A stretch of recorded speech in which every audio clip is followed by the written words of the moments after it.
There was a point when I stopped asking what I was feeling and started asking what my body had been carrying. Not in a panicked way, more in a quiet, puzzled way. I remember thinking, this reaction feels bigger than the moment I'm in. Bigger than today. Bigger than what's happening right now. That was one of the first times I wondered if something invisible had left a deeper imprint than I understood. Before I go further, I want to pause for just a moment. This is how I show up right now. I use an AI version of myself so I can share clearly and consistently without overwhelming my nervous system. Everything I talk about here comes from lived experience, real research, and a long season of trial and error. If you're here because your body or your home has felt confusing, dismissed, or hard to explain, you're not imagining that. And you're not alone. For a long time, I thought mold exposure was about what you could see. Walls, smells, obvious damage.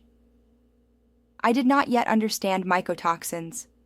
I did not understand that something microscopic could move through the body quietly, affecting systems that seemed completely unrelated on the surface. When I first learned about mycotoxins, it was not through a dramatic explanation. It was through pattern recognition. My symptoms did not behave like stress alone, or exhaustion alone, or anxiety alone. They crossed systems. My sleep felt off, but not in a typical way. My digestion reacted to things it never had before. My nervous system stayed alert even when life slowed down. At the time, I thought my body was overreacting. I assumed I had become fragile. What I did not understand yet was that mycotoxins do not impact just one part of the body. They move through multiple systems at once, often subtly, often inconsistently. Looking back, I can see how that showed up for me. My immune system felt confused, reacting without clear cause.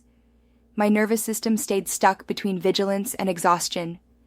My hormones felt unpredictable. My brain felt foggy in a way that did not match my effort or my rest. None of this happened all at once. That is what made it hard to identify. Mycotoxin exposure does not usually announce itself. It accumulates. It layers. It creates patterns that only make sense when you zoom out. There was a misunderstanding I carried for a long time. I believed that if I was no longer exposed, my body should immediately reset. I thought removal from the environment was the same as resolution in the body. What I learned instead is that mycotoxins can linger. Not as a threat, but as a memory in the system. They interact with detox pathways, with inflammation, with neurological signaling, with energy production. And when those systems are already under stress, the effects can feel amplified. I also did not realize how many sources of mycotoxins exist beyond the obvious ones. Not just visible mold in homes, but water-damaged buildings, old materials, contaminated belongings, even environments that look clean and intact.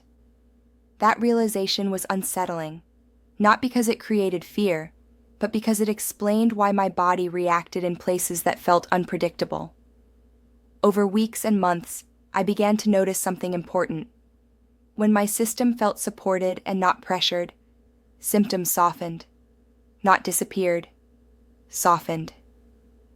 When I pushed for clarity too quickly, my body resisted. It became clear that my nervous system and my detox pathways were intertwined. When one was overwhelmed, the other struggled. This helped me understand why my recovery was not linear. Why improving in one area sometimes led to flares in another. Why rest helped some symptoms, but not all.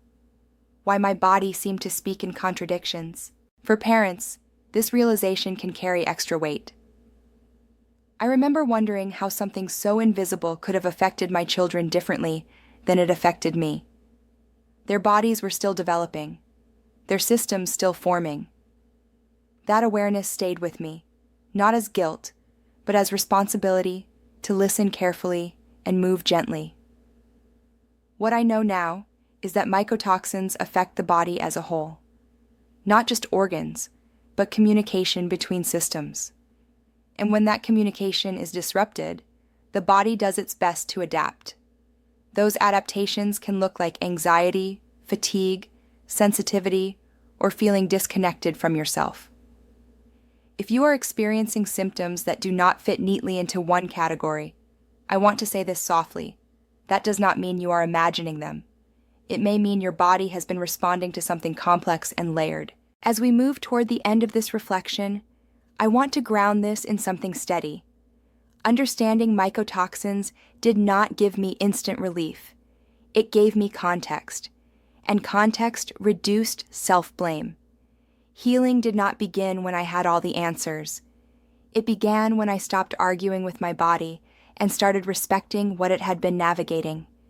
If you want to read more lived reflections like this, where I explore mold, mycotoxins, and recovery through real experience rather than instruction, I share them at indoorairinsights.com.